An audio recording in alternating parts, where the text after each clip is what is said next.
Oke, selamat malam teman-teman semua. Selamat ketemu di acara yang sangat luar biasa.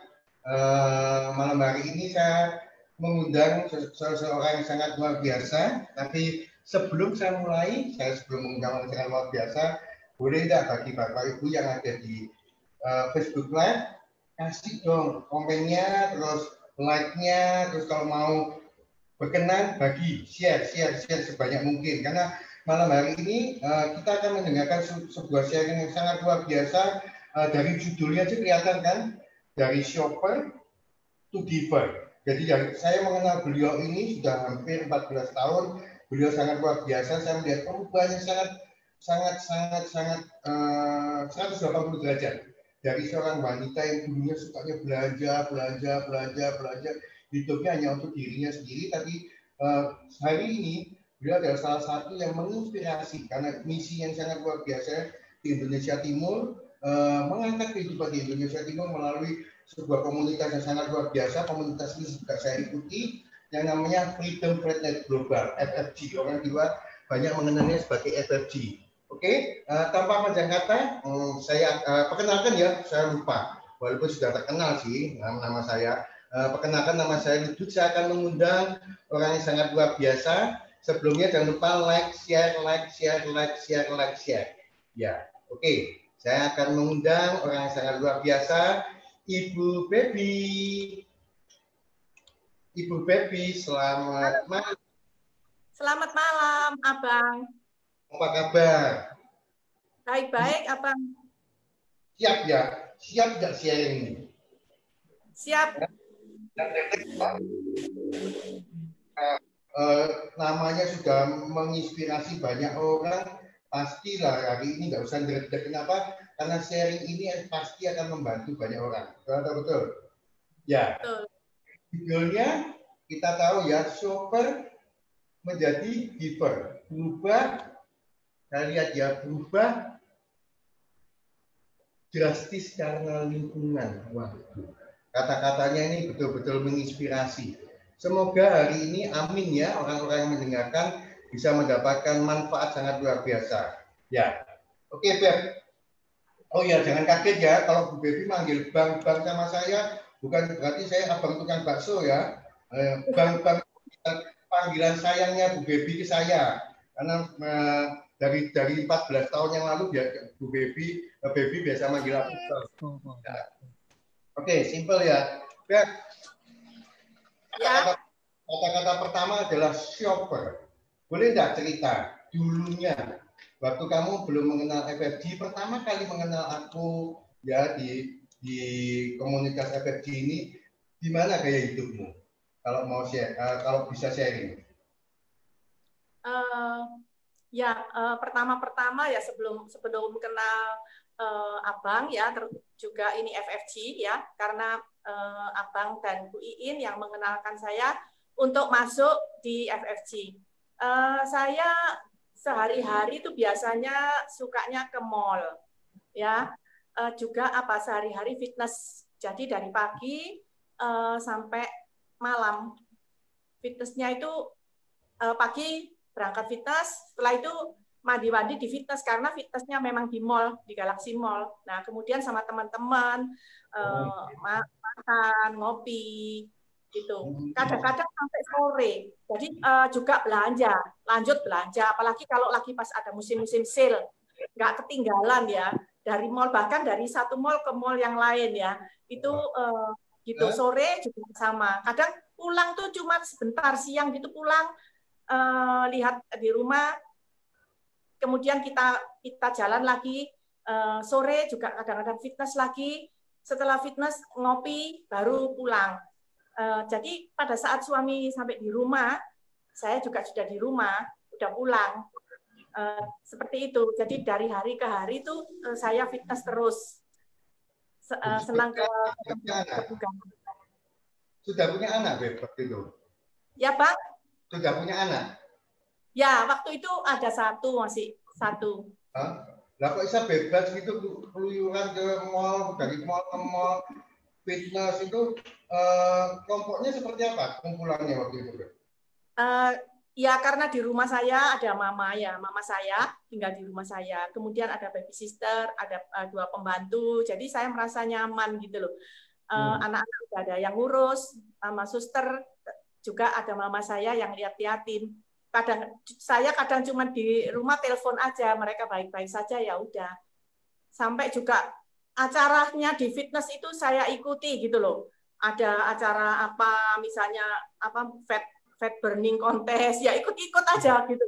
Jadi acara seperti itu. Jadi kumpulannya juga sama orang-orang yang fitness ya. Jadi orang-orang yang fitness tapi kadang-kadang yang nganggur ya, ibu-ibu yang nganggur.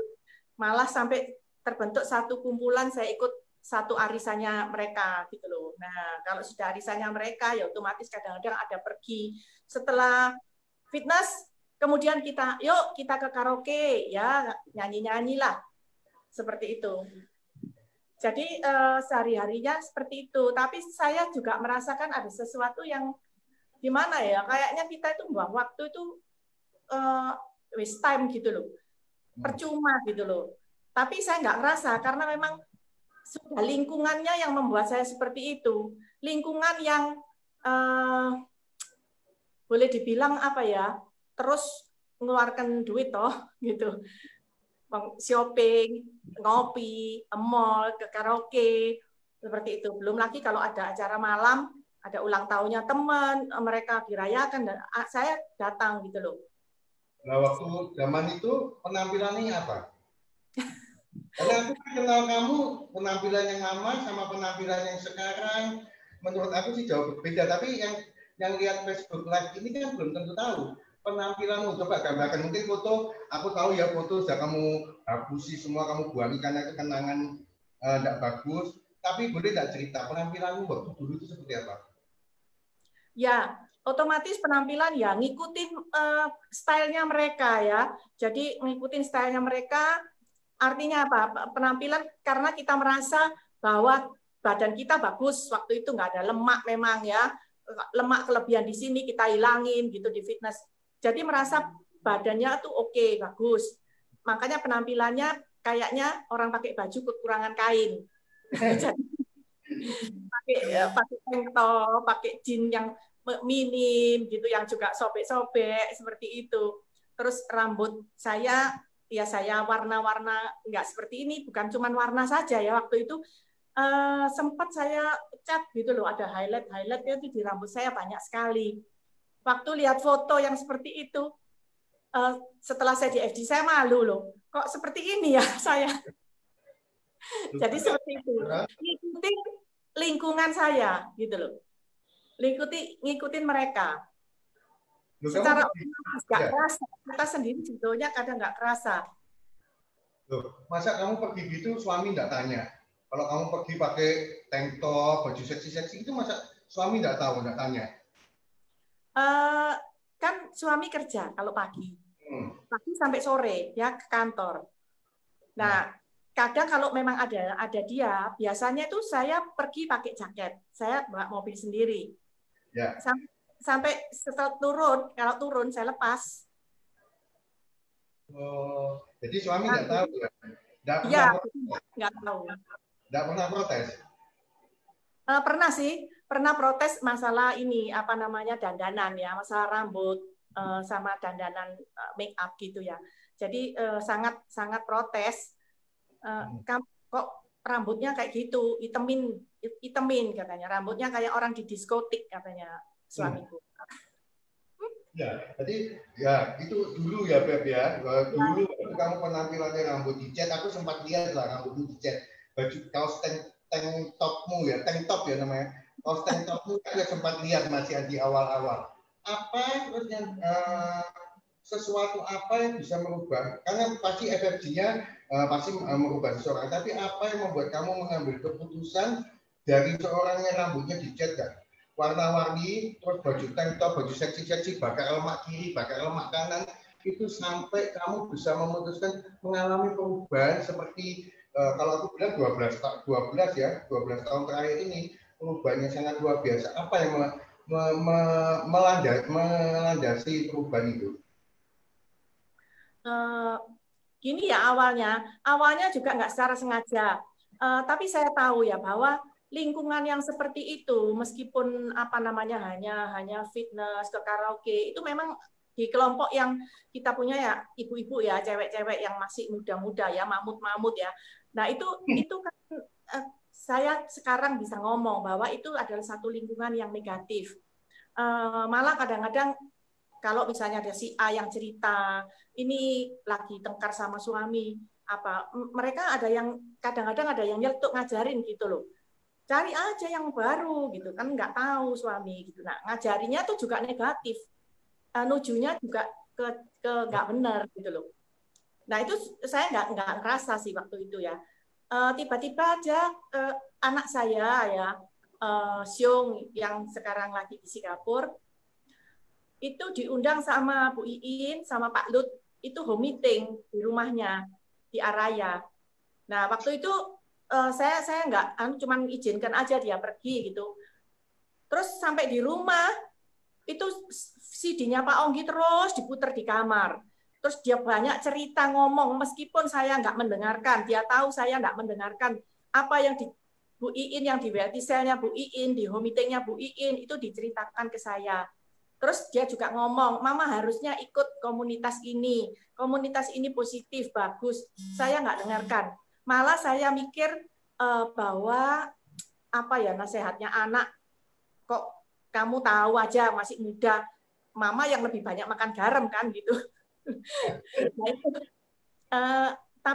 Tapi terus si Pak Onggi itu terus diputer saja ya, ada serinya, dia beli serinya.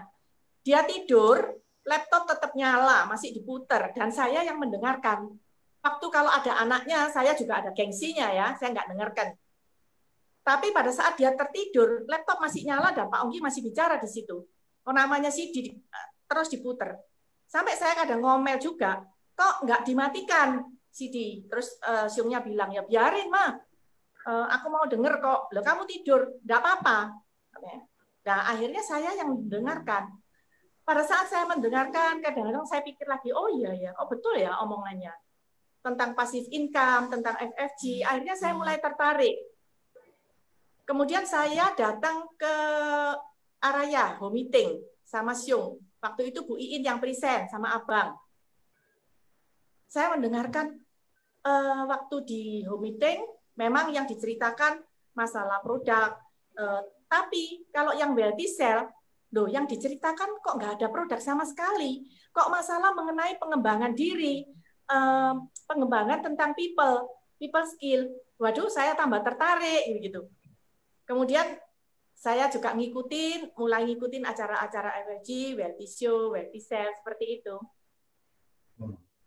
Ya, oke. Teman-teman jangan lupa ya, tadi saya di awal Bu Baby ini kalau secara finansial tidak butuh. Ya, beliau adalah seorang pengusaha, latar belakangnya pengusaha, suaminya juga pengusaha. Tapi dari kehidupan yang tank top, kehidupan yang hura-hura, sampai beliau memutuskan untuk berubah. Salah satunya yang saya ingat ya, karena saya juga mengikuti salah satu program FFG yang sangat luar biasa, sebuah pelatihan ya, training yang namanya bootcamp, Value Your Life. Saya mengikuti juga dan saya mengalami perubahan sangat luar biasa. Nah, Bu Baby ini sama anaknya Xiong juga mengikuti. Ada enggak cerita dari bootcamp itu yang juga mendorong seorang baby mengambil keputusan untuk betul-betul berubah? Ya kalau flashback lagi ke bootcamp ya, saya malah juga sekarang sebelum saya cerita banyak, saya anjurkan ibu-ibu, bapak-bapak, semua yang tua muda datanglah ke bootcamp. Karena saya mendapatkan banyak sekali pemulihan di bootcamp, pemulihan hubungan saya dengan suami, pemulihan hubungan saya dengan anak-anak, juga karakter yang menang sendiri terhadap anak ya terutama. Itu di bootcamp saya dapatkan banyak sekali. Jadi kalau anak di sekolah misalnya hasilnya juga jelek, kemudian kepinginnya anak seperti apa, kalau saya bilang enggak, saya maunya di sini. Jadi saya mendidik anak saya seperti saya sendiri, mau saya sendiri, bukan maunya dia. Nah, tapi lewat bootcamp sikap itu mulai luntur. Saya mulai menghargai pendapatnya dia, kesenangannya dia, juga kesenangan suami, mulai tahu. Dan di sini FFG juga banyak menganjurkan saya baca buku, dengan juga dibimbing oleh leader saya, abang terutama, mesti kasih tahu bahwa buku ini yang mesti dibaca, program ini yang mesti diikuti. Banyak sekali di Wealthy Cell-nya Bu Iin, wah dahsyat banget gitu loh, top. Ya, biasanya saya ngikutin rutin waktu itu dan nggak pernah absen. Saya ngikutin nggak pernah absen Wealthy Cell-nya abang dan Bu Iin waktu itu. Jadi dari bootcamp juga yang dapatkan dari Xiong itu dia ada kemelekatan game. Ya, jadi waktu itu dia mempunyai sekolahnya dari ranking yang 10 besar menjadi dari belakang 10 gitu loh. Tapi sejak ikut bootcamp dia membuat satu keputusan bahwa nilainya harus up dan harus bisa masuk ke universitas negeri di Singapura. Ya itu sesuatu yang saya bilang nggak mudah ya. Saya juga menyeberang dari kehidupan yang seperti itu, teman-teman juga masih ngejar nih, kok nggak pernah datang, kok nggak pernah ngikut, kok nggak pernah ini. Malah sekarang ke pusat kebugaran itu sangat saya kurangi. Kalau dulu tiap hari nggak pernah absen, bahkan minggu pun saya ke sana. Tapi setelah itu saya ambil cuma 3 kali. Lama-lama juga putus, sama sekali enggak loh. Saya juga heran ya, tubuh saya kok bisanya ini biasanya yang terus ngelatih otot kok bisa menyesuaikan juga gitu loh, karena di sini saya punya passion. Jadi dari bootcamp kemudian Bu Iin sama Pak Lut yang terus kasih saya satu ini loh harus mengejar mentoring program bagus seperti ini. Itu prosesnya di sana gitu ya. Saya ya ngikutin aja gitu waktu itu. Jadi benar-benar bootcamp luar biasa kalau saya bilang. Kalau saya flashback ke bootcamp rasanya air mata ini mau ngalir. Jadi perubahan yang saya dapatkan tuh banyak sekali di bootcamp. Seperti itu, Bang. Ya, tapi perubahan itu kan 180 derajat langsung terjadi ya. Kan pasti ada prosesnya. Menurut Baby, lingkungan itu pengaruh nggak prosesnya seseorang itu berubah dari lingkungan seperti ini menjadi lingkungan seperti ini? Ada nggak menurut Baby itu pengaruh? Lingkungan. Ya pengaruhnya banyak. Ya memang prosesnya itu nggak langsung nyebrang langsung begitu ya. Memang banyak sekali ada kendala-kendala yang saya mesti lalui. Ada mental saya waktu itu ada up and down. Saya belum menemukan siapa sih saya ini gitu loh. Nah, tapi kadang-kadang Bu Iin memberikan satu pencerahan ya. Kalau misalnya saya pelayanan di gereja seperti apa, pelayanan di sini seperti apa, itu digambarkan dengan jelas sekali gitu loh. Waktu itu sama Bu Iin. Bahkan saya ingat kalau lagi pas ngobrol di kantornya Bu Iin, di depan itu rumah abang yang lama, itu sampai digambar gitu ya, digambar orang nyebrang itu memang tantangannya seperti ini, dan itu saya melewati gitu loh ya, satu proses, apalagi waktu bootcamp dan mentoring program. Waktu mentoring program, waduh kalau nginget lagi. Nah, ini kamu ngomong tentang mentoring program. Teman-teman yang mendengarkan Facebook Live saya ya, ini Baby dan ngomong tentang mentoring programnya, program yang sangat luar biasa dari FFG. Nah, ini salah satu titik balik seorang Baby dari yang menurut saya hidupnya itu begitu cuma untuk dirinya sendiri, sampai kemudian beliau mempunyai misi yang sangat luar biasa yang saya sendiri belum tentu mampu. Kalau saya hidup seperti Baby terus mengalami perubahan seperti itu ke lingkungan yang menurut saya jauh berbeda dengan Baby. Tadi kamu ngomong mentoring program. Gara-gara mentoring program itu aku tahu kamu mendapatkan sebuah misi dalam hidupmu. Misi yang semakin memperdalam, merubah cara hidupmu, cara memandang lingkunganmu bersama FFG. Boleh nggak teman-teman itu dengar ceritamu, kenapa sampai akhirnya dari mentoring program kamu memilih untuk terjun ke sebuah daerah di Indonesia Timur yang menurut saya ya, menurut aku ya nggak terlalu jauh sekali ya. timpang sekali. Baby di sini, ini lingkungannya di sini, tapi seorang baby bisa terjun ke sana. Boleh nggak cerita, Bro? Ya, mentoring program waktu itu benar-benar saya lengket 100% ya dengan Abang sama Bu Iin. Mereka membimbing saya untuk mentoring program dari awal sampai akhir. Pertama ikut mentoring program, saya nggak ngerti apa itu ya, ikut-ikutan aja. Ayo sen. Apalagi saya dorong saya, ya sudah ikut mentoring program, tapi saya nggak mempelajari detail. Kemudian terus Bu Iin follow up saya mengenai mentoring program. Akhirnya saya mengambil satu keputusan waktu itu mentoring program karena saya waktu itu ada perlunya, jadi ada ini ya ulang tahun anak saya yang kedua mau sweet 17 gitu loh. Saya bilang, Bu, saya harus dan saya harus mendapatkan uang, nilainya itu hampir sama waktu itu gitu loh. Sampai waktu mentoring program terjadi itu hujan tuh luar biasa deras, itu saya nih ini ya celana panjang ini sampai saya angkat karena banjir selutut. Waktu itu suami juga sudah ngelarang jangan pergi daerah sana banjir, tapi saya ngotot, saya bilang saya harus pergi. Malah dia bilang kalau gitu kamu parkir di sini ya daerah Kapas Kerampung karena ya kamu parkir di New York Salon sampai bilang gitu, kamu nanti terus jalan masuk gang. Saya dikasih ancer-ancer karena dulu belum ada GPS, nggak bisa lihat GPS. Nah setelah itu saya lakukan itu sampai kalau saya inget-inget lagi ya ngapain juga gitu. Tapi saya di situ nggak merasa bahwa saya rugi atau saya canggung untuk melakukan itu. Jadi sampai banjir itu saya juga melihat loh, aduh airnya ini kotor ya, banyak sampah-sampah, ya macam-macam kalau sampah itu kan kita lihat. Jadi seperti kali seperti itu basah semua, rambut saya ini kuyup. Nah kemudian juga pernah terlalu malam, sangat malam pulangnya, sekitar jam berapa itu, 1 atau 2, saya ini kekancingan di rumah. Nggak, telepon juga nggak bisa, ini nggak bisa. Nah, waktu itu saya ingat Pak Adi lagi keluar kota. Saya lompat dari pagar loh, untuk masuk ke rumah jam 1 malam. Itu saya lakukan karena saya punya visi misi di sini. Dan kelihatan jelas banget bahwa saya harus mendapatkan sekitar uang waktu itu 50-an juta untuk birthday anak saya. Dan saya pingin biayai sendiri. Itu. Thank you ya. Apa? Tapi kan, ya, sama-sama, Beb. Tapi kan terus kamu yang ini belum terlalu luar biasa, tapi yang sangat luar biasa yang betul-betul merubah pribadimu itu waktu kamu mulai memutuskan untuk masuk ke daerah Indonesia Timur, Momere.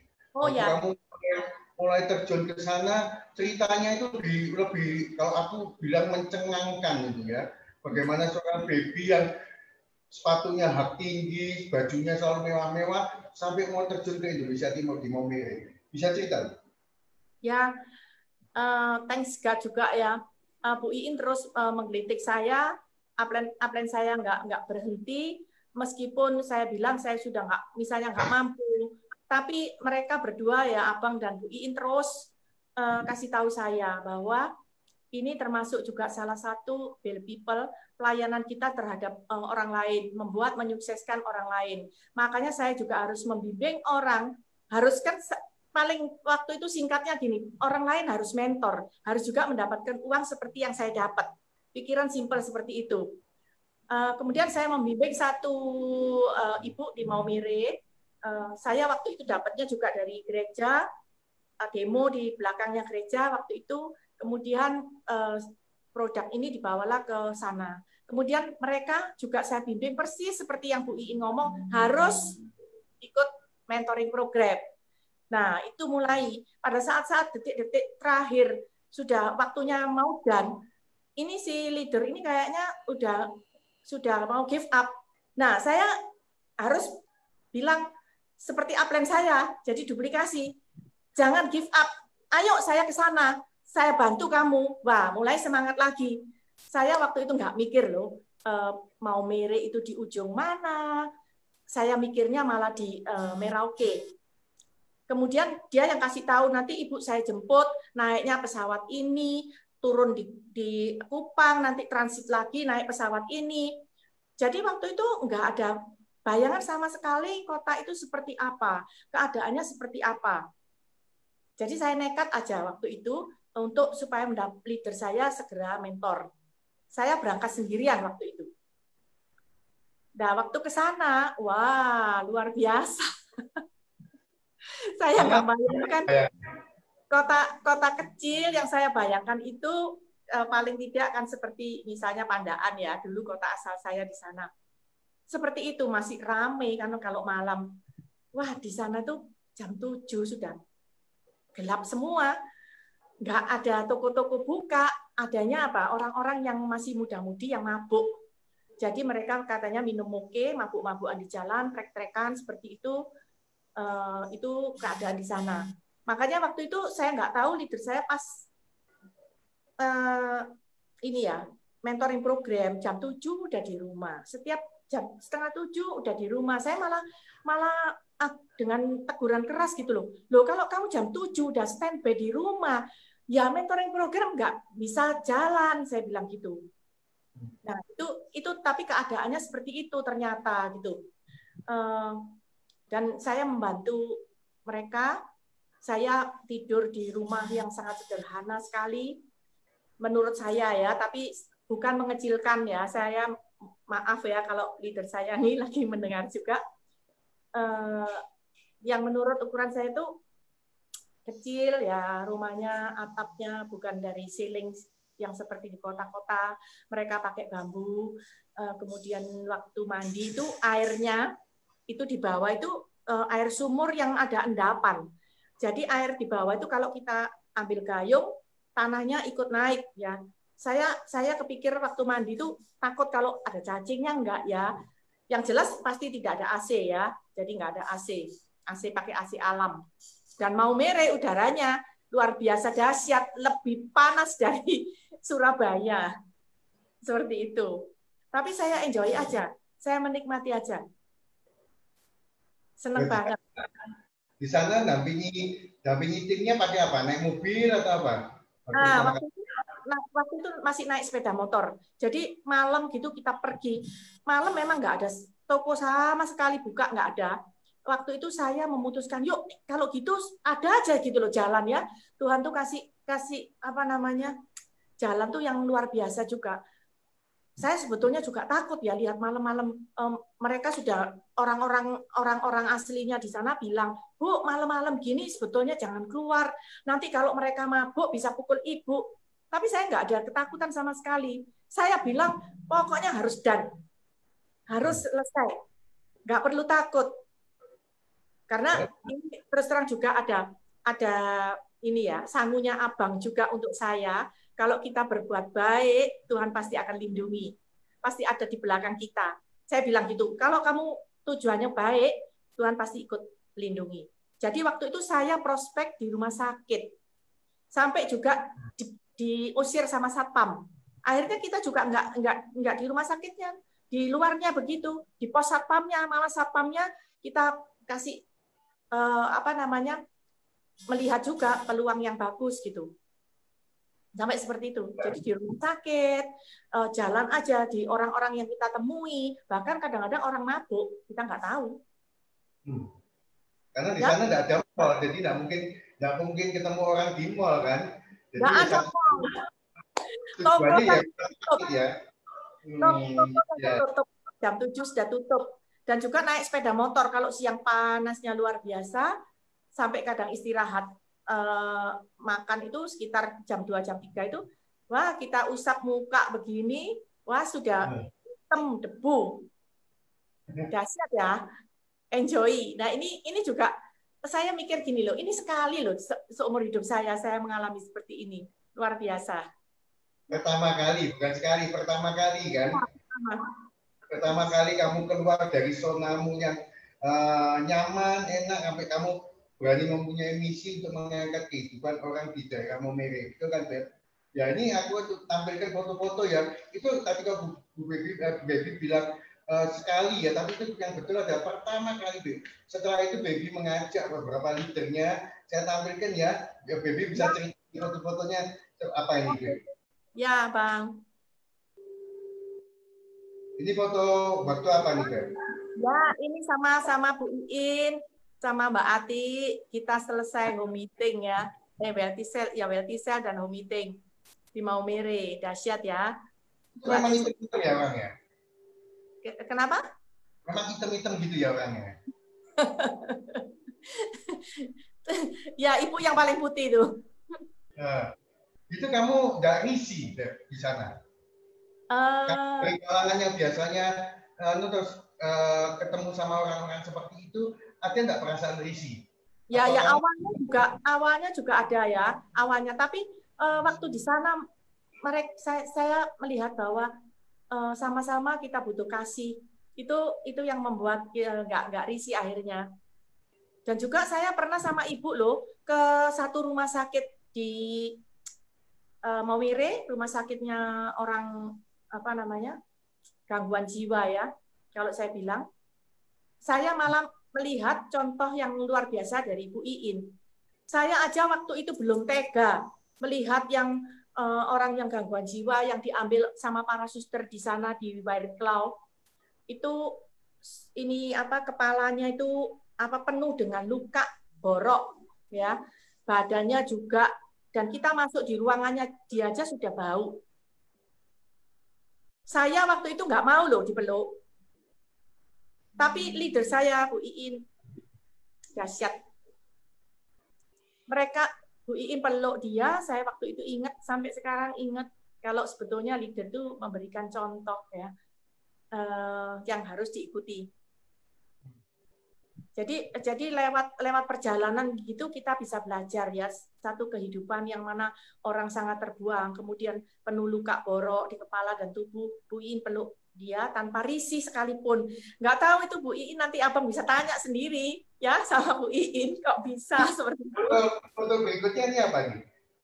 Ini kalau nggak salah aku gimana? Ini foto ini. Oh ya, ini abang Indo saya ini yang lagi presentasi di ini ya kawasan pintu air ya. Ya. Saya lupa. Itu kalau ya presentasinya penuh loh. Ini ya presentasinya penuh sekali ya Bang. Waktu itu keadaannya sangat hujan, sangat deras sekali seperti dicurahkan dari langit. Tapi mereka tidak bergeming dan mereka tetap banyak yang datang meskipun hujan basah kuyup, mereka mendengarkan abang presentasi sampai selesai. Bahkan masih berkerumun. Kita malah yang bilang sudah pulang, besok waktunya bekerja gitu. Itu waktu itu demonya masih membalut ya? Ya, tapi ya, ini sudah mulai keluar alpha spin abang yang ke sana ini. Awal alpha spin. Ini kita di mana ya? Nah, ini kita di Nilo, kita naik ke bukit. Di situ bukit itu bisa lihat keindahan kota Maumere ya. Kalau waktu malam itu lampu-lampunya kelihatan semua. Terus? Kita pergi lagi yuk.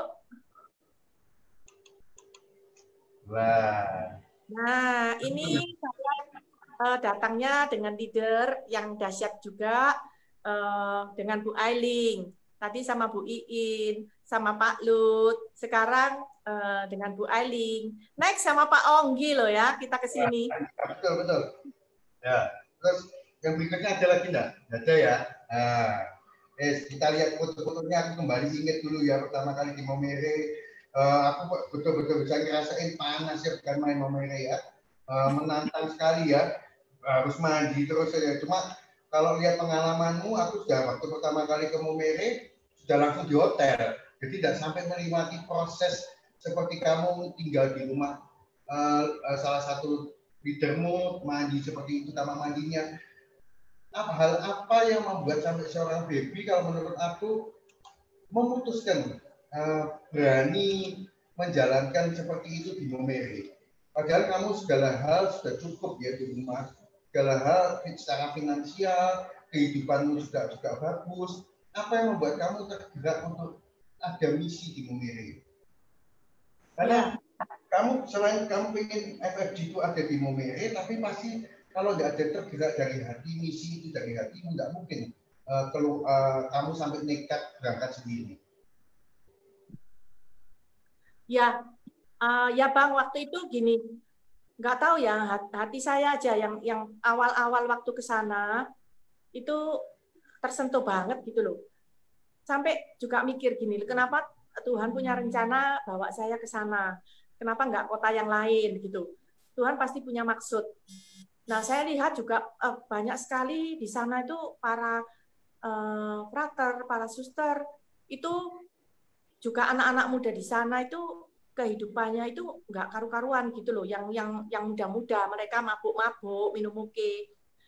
Dan untuk apa namanya, para frater, susternya juga mereka bekerja bertani, beternak.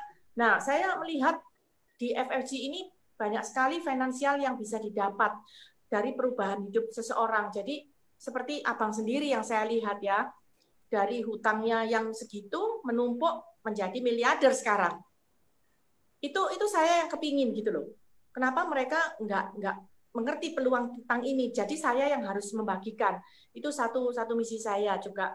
Begini selalu mengatakan ya, pelayanan kalau di gereja saya juga mikir, saya hanya memberikan umpannya saja ke orang-orang ya, saya mungkin bisa sumbang uang, sumbang bahan makanan dan sebagainya, tapi saya nggak pernah ngajarin mereka untuk mandiri, untuk berproses sampai mereka sukses. Nah, di sini saya mulai tergerak hati saya, kalaupun mereka punya penghasilan yang besar, mereka punya sukses, ya paling nggak seperti Bu Iin yang bisa beli rumah, beli mobil, alangkah senangnya gitu loh. Itu yang menjadi pikiran saya. Jadi saya juga terus kalau bisa angkat mereka satu persatu untuk hidup lebih baik.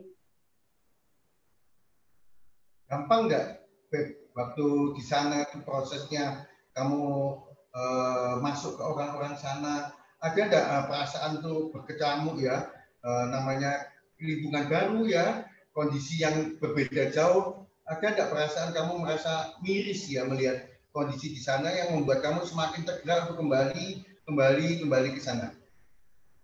Ya, ya memang ada satu perasaan yang menyentuh pada awalnya itu waktu pulang dari Milo ya, waktu pulang dari mana tuh rumah sakit yang di atas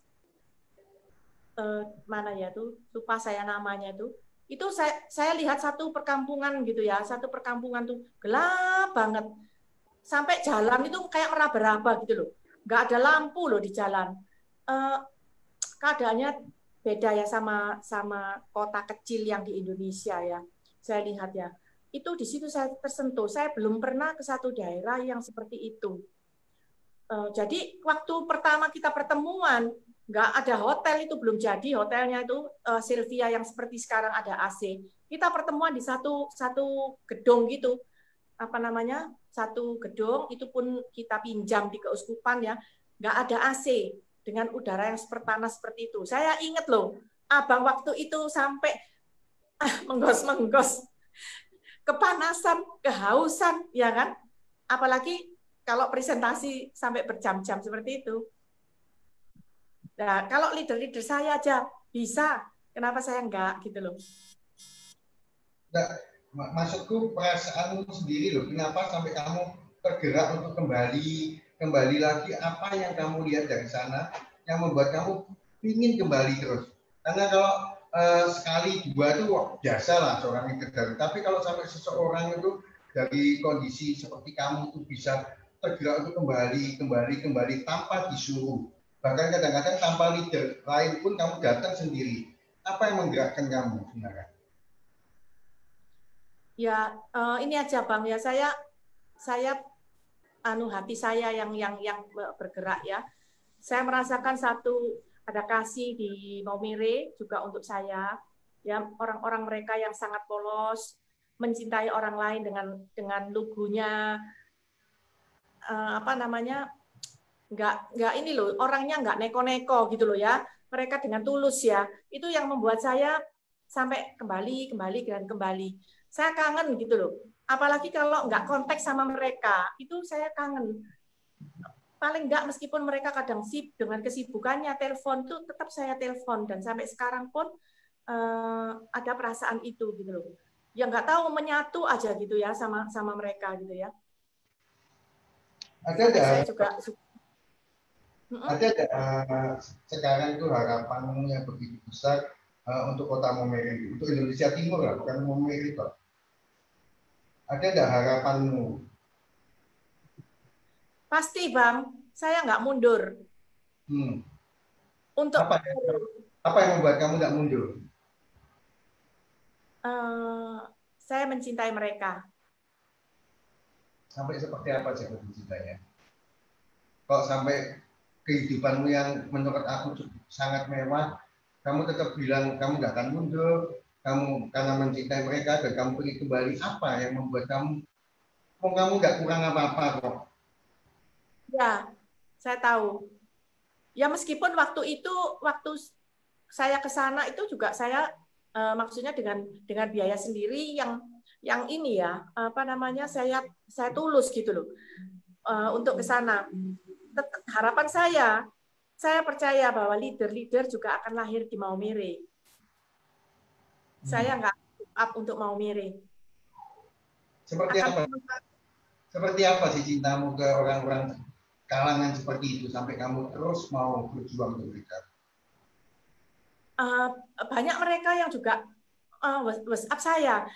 Ya namanya orang ya, ada up and down ya. Pada saat kadang-kadang saya pas lagi up, down gitu ya. Di FFG juga apa namanya, banyak sekali mengajari tentang bagaimana menata keuangan, manajer. Jadi itu yang dibenerin.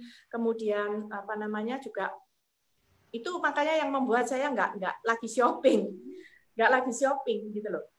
Dulu kalau shopping sampai barang yang pertama saya beli belum dibuka pun saya shopping lagi kalau lagi pas ada sale. Tapi dengan adanya manajer, saya mulai batasi apalagi Pak Onggi dengan kerasnya untuk menertibkan manajer ini tiap mentornya. Nah, untuk di Maumere saya juga merasa gini ya. Saya Tuhan itu mengutus saya ke sana.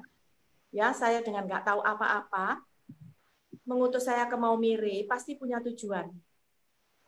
Jadi bukan satu kebetulan saya menginjakkan kaki di Maumere. Dia pasti punya rencana yang lebih besar. Saya tetap membawa FFG untuk Maumere karena FFG luar biasa buat saya.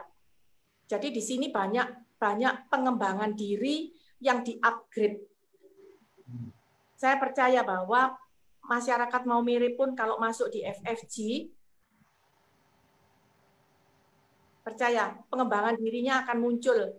Juga para imamnya di sana ya, para pemuka agamanya juga, masyarakatnya juga pasti akan berdampak seperti itu. Karena di sana juga anak-anak muda-mudanya itu yang di pinggir-pinggir pantai itu saya bilang itu kalau sudah ngomong kasarnya itu prostitusi loh, di sana banyak anak-anak yang muda. Makanya angka AIDS itu untuk Indonesia Timur itu sangat tinggi. Lah, FFG persis visi misinya juga ke sana, bukan hanya masalah finansial, tapi visi misi untuk perubahan. Itu yang dahsyat. Luar biasa, luar biasa. Ada enggak kalau tadi harapan, ada enggak pesanmu ya dengan lihat kondisi, kamu pernah lihat kondisi di Maumere seperti itu, ada enggak pesan dari kamu ya yang berkaitan dengan perubahannya kamu ini untuk orang di sekitar kamu? Apakah ada pentingnya lingkungan yang bagus ini pengaruhnya? Dan pertanyaan yang kedua yang sangat pengen aku tahu adalah sesuatu yang paling menyentuh yang membuat kamu nggak bisa berhenti di momen ini. Apa Bang? Pertanyaan yang kedua kurang jelas.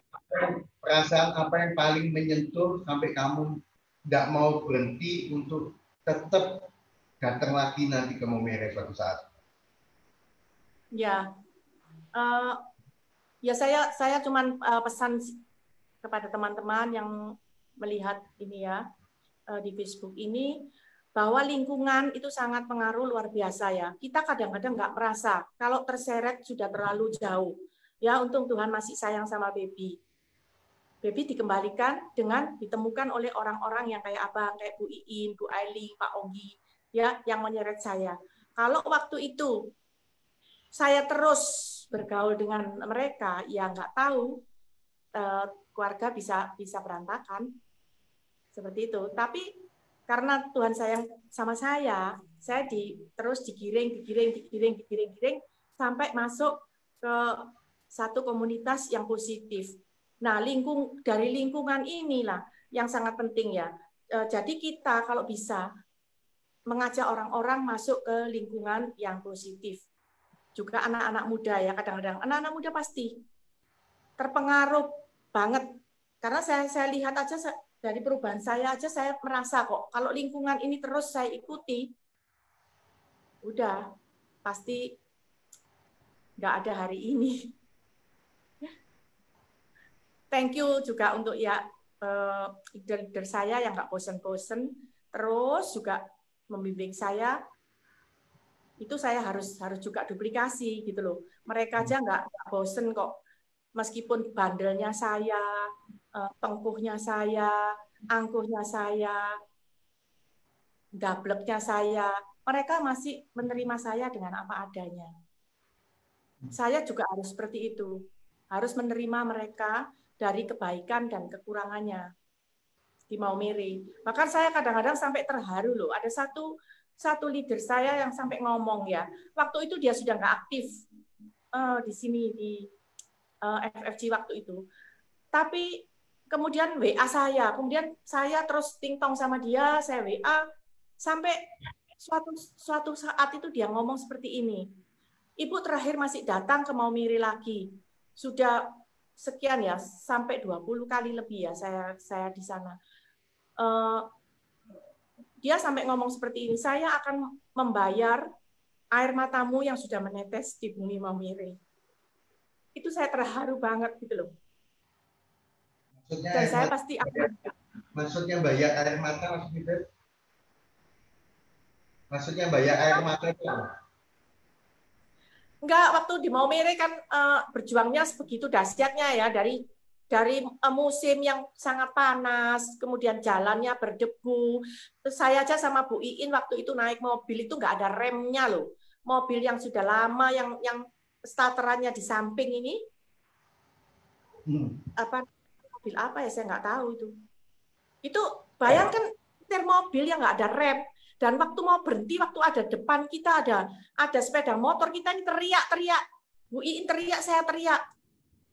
Kalaupun berhenti gitu, dimasukkan aja di satu tempat yang berpasir, berdebu, seperti itu. Jadi langsung berhenti sudah.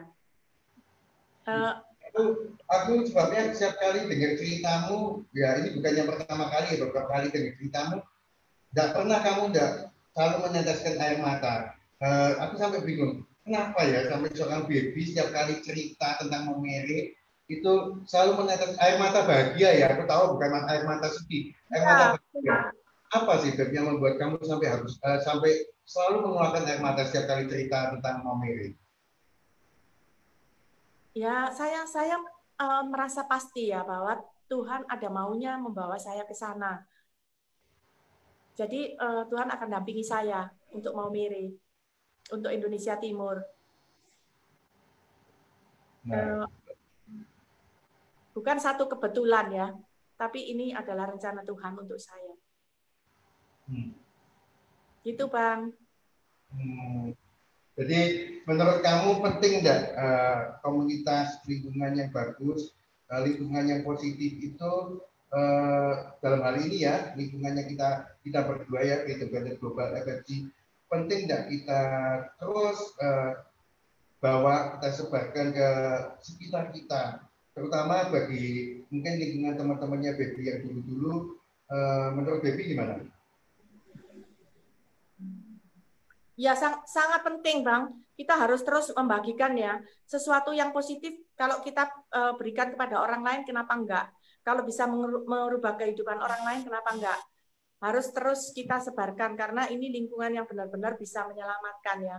Enggak usah banyak-banyak, misalnya satu orang saja yang seperti Abang sama Bu Iin, itu kita bawa ke FFG dan berubah seperti saat ini. Wow, itu luar biasa. Oke, Beb. Terima kasih kalau gitu hari ini kamu sharing begitu banyak ya tentang perjalananmu dari seorang shopper menjadi giver. Kalau dengar cerita sesungguhnya ya, memang harus kita berulang kali dengan cerita baby. Baru Bapak Ibu akan tahu perubahan yang drastis dari 180 derajat dari seorang baby ya. Dari tadi baby ngomong terima kasih Abang, terima kasih Bu In, tapi sebenarnya terima kasihnya kita itu sebenarnya ke FFG. Kenapa? Karena FFG membuat dampak sangat luar biasa. Betul ya Beb ya? Memberikan dampak yang sangat luar biasa, itu perubahan yang sangat luar biasa ke segala macam karakter manusia, segala macam karakter pribadi manusia, latar belakang seperti apapun. Kalau hari ini Baby cerita dan banyak terima kasih ke Abang sama Bu In, yang mesti diterima kasih adalah misimu ya. Bahwa misimu membawa FFG bukan hanya sekedar di kota besar, tapi di daerah-daerah terpencil yang banyak lingkungannya sangat negatif, kamu angkat semua. Dan hari ini aku bersyukur sekali bisa mendengarkan ya sharing dari Baby entah yang keberapa kali ya, sharing yang sangat luar biasa. Dan saya tahu ya, semoga amin ini bisa bermanfaat bagi siapapun teman-teman yang dengarkan live Facebook sampai live YouTube. Live Facebook saya bisa bermanfaat, bisa berbagi. Kenapa? Karena tadi 3 hal yang saya tangkap. Pertama, pribadi yang berubah. Teman-teman. Oke. Kedua adalah karena pribadi yang berubah itu bisa membuat lingkungan kita juga berubah, asalkan kita punya lingkungan yang tepat. Betul ya, Beb ya? Tapi yang ketiga, di sini adalah secara finansial. Kalau di luar kan paketnya orang mau kaya, tapi belum tentu kehidupannya bagus. Tapi di FFG paketnya lengkap. 3 hal itu semua terpenuhi. Betul atau betul enggak, Beb? Ya, jadi kalau saya bilang walaupun saya yang membawakan acara ini, saya bersyukur sekali saya terus dimasukkan hal bagus tentang FFG dan saya tahu FFG sangat berguna bagi Bapak Ibu sekalian. Terima kasih Beb untuk sharingnya pada malam hari ini ya. Terima kasih juga untuk teman-teman yang jangan lupa loh like share ya. Teman-teman yang mendengarkan sharingnya hari ini sangat luar biasa. Saya bilang lingkungan apapun di masa lalu tidak akan ada pengaruhnya asalkan kita mau berubah. Lingkungan positif, walaupun kita dari lingkungan yang negatif, itu bisa membuat hidup kita berubah dan bermanfaat bagi banyak orang. Oke, itu aja dari saya. Terima kasih untuk Baby, sahabat saya yang luar biasa. Untuk teman-teman yang sudah menyaksikan, sampai ketemu di acara live Facebook berikutnya. Kalau nggak salah besok ya, besok ada acara lagi workshop tentang apa FFG membawa dampak secara finansial. Ada bisa tanya pengundang yang mengajak Bapak Ibu melihat live Facebook ini. Dan besok Sabtu juga ada acara yang sangat luar biasa. Tanya juga teman-teman Bapak Ibu yang ngajak nonton ini, bagaimana FFG mempunyai 3 hal yang luar biasa. Pribadi yang berubah, lingkungan positif yang merubah, membuat pribadi seseorang berubah, berdampak bagi lingkungan, dan yang ketiga finansial. Oke, sampai ketemu lagi di live Facebook berikutnya. Dah. Thank you, Beb. Thank you, Abang. Bye.